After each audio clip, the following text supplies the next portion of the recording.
Hi guys, James at RampantLionReviews again for you today with another beer review. For this one we are going to head over to Denmark once again and we're going to revisit a brewery I've reviewed quite a few beers from. So we're going to the island of Fyn once again to visit Indslev Bryggeri and we're having a look at one of the Ugly Duck beers today, and this is one of two that they have that are named after quite prominent leaders. So we're going to have a look at the Obama today, which is an American Pale Ale at 4.8%, and tomorrow you'll see me review the Putin, which is an Imperial Wheat Stout, which should be a pretty interesting one.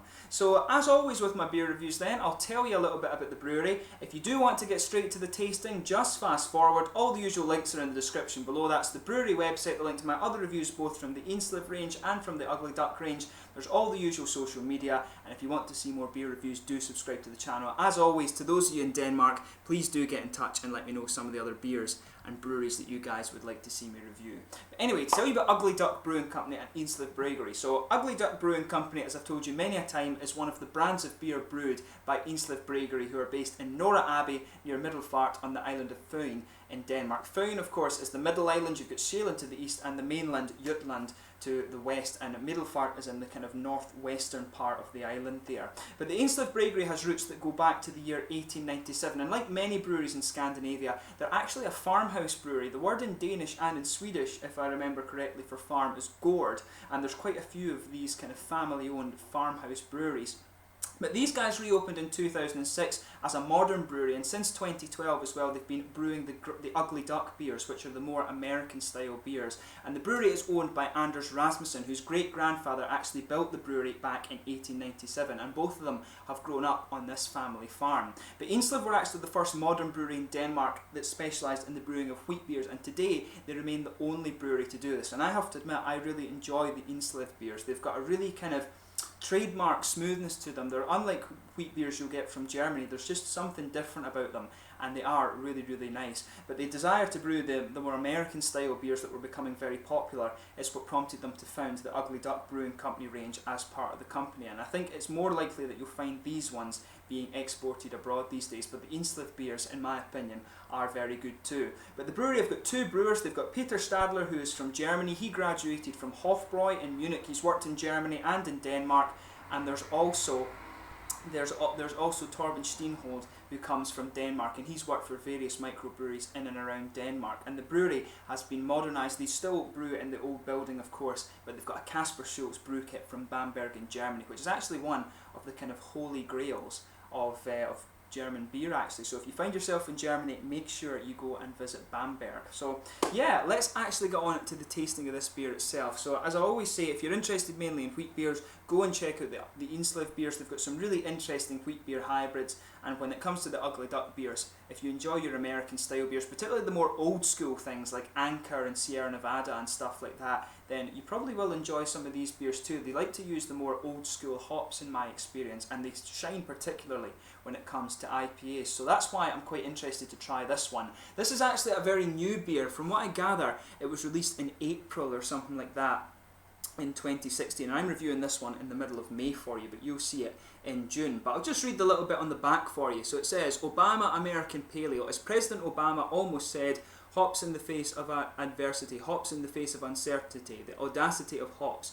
We brewed a pretty hoppy batch of beer and made sure it didn't miss out on the drinkability. It's a pale ale American style. We used El Dorado hop for this brew, and we feel confident that it will do great, as the first coloured American president has done. Whether you like him or not, no political bullshit here, just a comparison to a damn good beer brewed with the local home brewing champion Stefan Jørgensen and Jesper Kaas. So it should be quite an interesting beer, this one. Looking forward to it. The reviews that I had a look at on Rate Beer were quite positive, but it's quite new, so it hasn't had a proper rating yet. Probably by the time you see this review it will have, but it's best before the 19th of April 2017, and I do have the hops and malt profile for you here. So it's 4.8%, it's hot with El Dorado, Magnum and Mosaic, with a malt base of pale ale and caramel, so it should be quite nice. So I'll just let you have a little quick look at the artwork, and then we'll open up. You can see there's the blue stars from the American flag. I don't know how many is actually on there, but of course the American flag has the 50 stars in the most recent version. There's the plain bottle cap on there, and there's the little bit on the back that I read out to you. So yeah, it should be quite nice. Let's get this guy open and we'll get on with the tasting then. So yeah, as you can see, nice smoky opening. You can smell the hoppy character on this one's actually quite pronounced.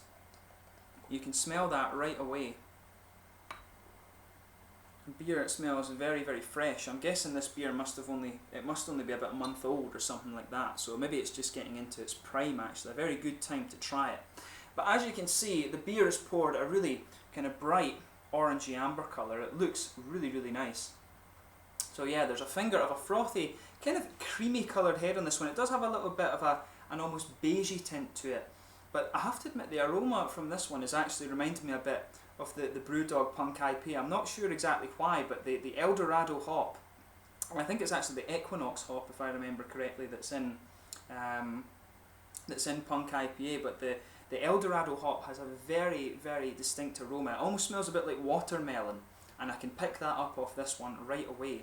So let's have a proper look at the aroma on this one, because it looks nice. The carbonation is a little bit visible. You can see there is a degree of opacity to it, but you can see there is some light passing through. A few big bubbles on the bottom and quite a few little bubbles going up towards the bottom of the head there, but it looks really nice.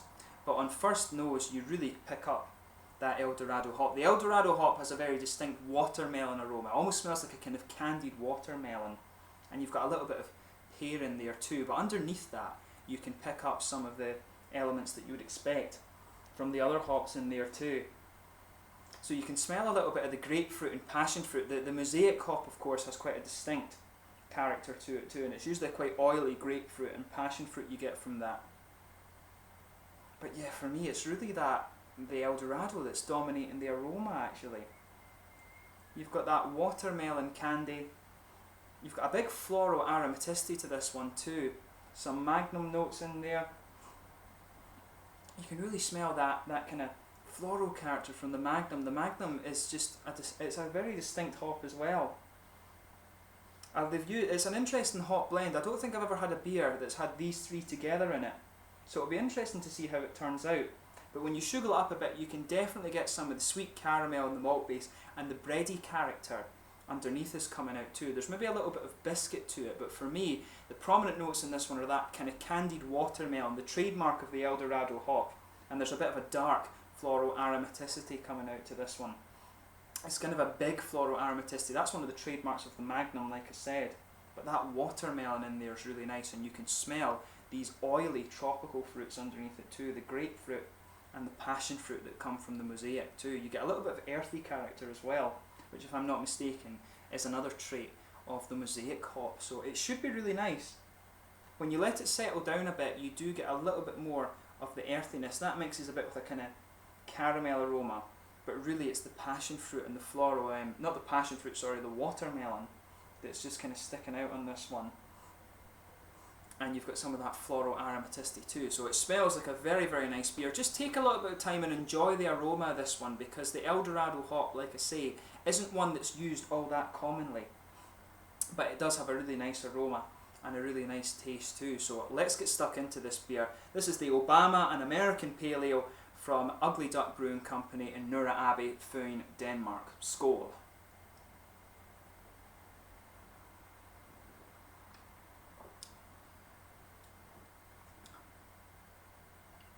That is quite nice actually. It's very light in the mouthfeel.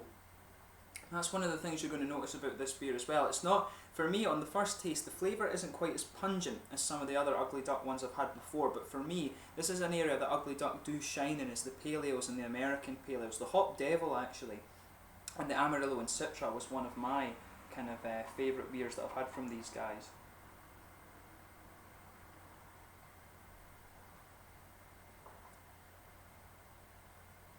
But yeah, that's nice. You can definitely get that the Magnum is a lot more dominant in the flavour than it is in the aroma, to be honest. You can get a lot of the Magnum, the floral aromaticity, and it comes out a lot in the flavour for me.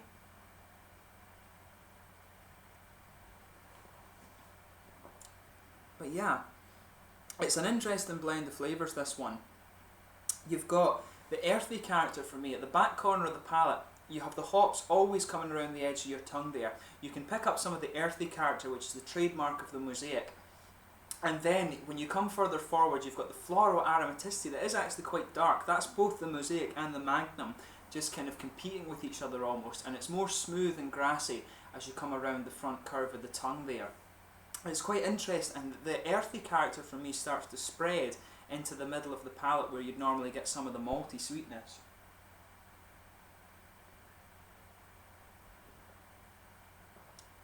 Yeah, that's nice, that. And quite unusual, that earthy character, having such a prominent kind of, having such a prominent earthy character from the Mosaic is actually quite interesting too. Yeah, just pay attention to that at the back of the palate because it's quite interesting. In the middle of the palate you've got a little bit of bready character, and then as the flavour starts to progress you get more of the caramel sweetness coming out. But for me, this beer is definitely dominated by the hops. It has the lighter mouthfeel that you would expect normally of a pale ale as opposed to an IPA. Normally an IPA has a bit more malty character that helps cover the booze, but this one is 4.8%, so you shouldn't really expect too much of it in that regard.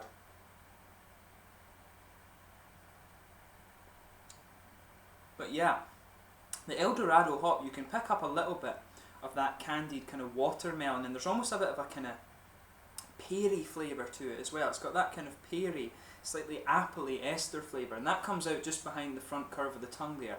It is the kind of more juicy tropical fruit flavours that are coming out from this one in my opinion.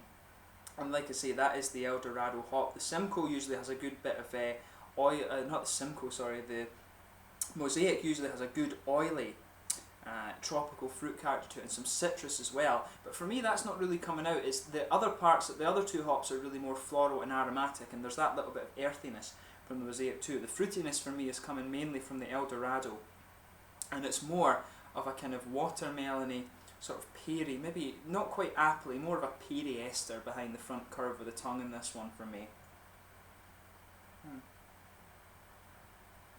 But it's quite an interesting one, I have to say. And like I say, when it's got an unusual hop bill like this one does, it's definitely worth trying and seeing what you think. The Mosaic hop is really prominent in it as well, which is quite interesting, the earthy character, and as I say, you've got the El Dorado, which in my experience isn't such a commonly used hop, and it gives you a few interesting dimensions to the beer. So yeah, if you like watermelon and the kind of peary flavours in your pale ales and stuff, then definitely check this one out actually. It should be quite an interesting beer for you. In terms of the mouthfeel, I'd say this one is light to mid-bodied. You know, there's an oily mouthfeel to it. The carbonation is quite light. It's got a good kind of light drinkable character to it. There's a good bit of hop bitterness. As I say, the earthiness is really prominent in this one. As you come further forward, there's that big dark floral aromaticity to it that gives you a good bit of dryness around the tongue. There's not that much sweetness from the malt. The malt is kind of in the background, but when it's a pale ale rather than an IPA, you know, that is something that you will expect a little bit.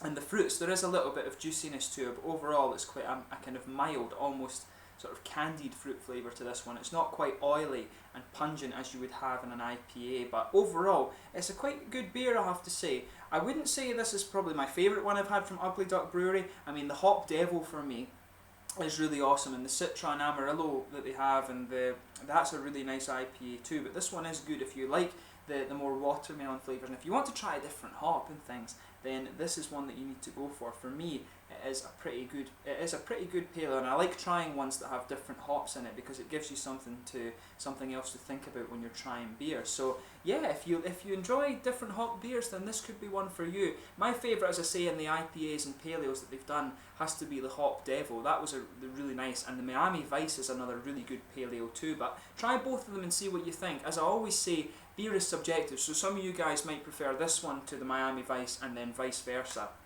But yeah, another really solid APA or pale ale from Ugly Duck Brewing Company. This is really cool, and a big thank you once again to the guys for sending me this. The El Dorado hop is an interesting one that I really need to explore a little bit more, but another very, very solid beer from Ugly Duck Brewing Company, and I look forward to trying the Putin one for you tomorrow. So yeah, this was the Alabama, the American Pale Ale from Ugly Duck Brewing Company in Nørre, Aaby, Fyn, Denmark. Make sure you go and check these guys out. They've got some awesome IPAs and pale ales and stuff like that. Some of their darker beers are pretty interesting too, and if you like wheat beers, make sure you try some of the Indslev ones. There's some really great hybrid beers there, so make sure you check them out. This is the Obama from Ugly Duck Brewing Company over in Denmark. Skål!